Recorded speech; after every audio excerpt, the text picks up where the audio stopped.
Today we're going to replace an old Whirlpool dishwasher with a new stainless steel dishwasher. This way it'll match the rest of the kitchen. Let's get started. Safety first. Let's make sure the power is disconnected to the dishwasher. We'll start by removing the kick plate. There's 2 screws at the bottom. Simply take those out and remove the kick plate. Before we get much further, we want to turn the water off to the dishwasher. This can usually be done either under the sink or the water main to the house. Next, we're going to remove the electrical cover. You can see the single screw back there. Next, we'll disconnect the electrical from the old dishwasher. Next, I'm going to remove the water line as well as the drain pipe coming from the dishwasher going to the garbage disposal. Remember, you might want to put a towel down because you're probably going to have a little water. Next, I want to remove the screws that actually hold the dishwasher to the counter. As you see up underneath, there's a screw here and there's one here. We'll remove those. Because I have a copper line connected to the dishwasher, I'm going to go ahead and disconnect it here. We'll be replacing this copper line with a new flex line for the new dishwasher. By gently pulling on the dishwasher, you can see that I'm starting to pull it out.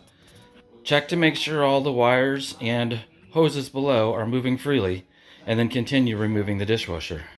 Next, we're going to lay the new dishwasher on its back so we can do the same thing we did with the other. Remove the 2 screws to the faceplate so we can get to the water line and the power.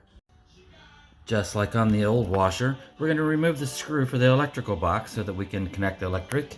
And here's the inlet for the new water valve.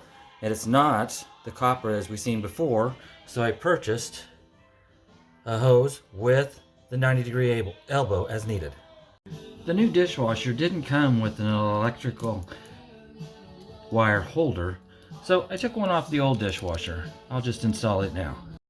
Remember, if you install that, to make sure the screws are pointing to the side, otherwise you won't be able to tighten them once the dishwasher is in place. I've added the electrical clamp and the new water line, as well as connected the drain to the dishwasher. Now we'll stand the dishwasher up and slide it into place. Before you push your dishwasher back, make sure you put all of your water hoses through the cabinet to connect to the water line and the dishwasher, and also make sure your electrical is available. From there, slowly slide the dishwasher back and feed the lines as needed. As you're sliding the dishwasher in place, make sure that the insulation goes back with it. This is your noise dampener to keep the noise down while the dishwasher is running.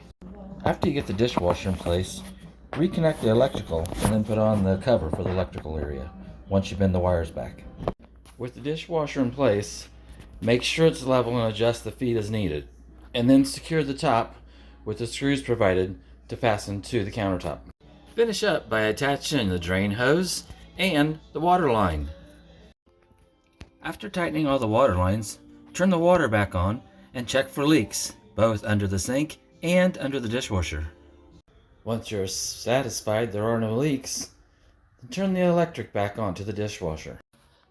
Next step is to run a test load and make sure you have no leaks both from the water line but also the drain line going to the disposal. After that, you should be done. No leaks here, so all that's left is to add the kick plate, and I am finished with this job.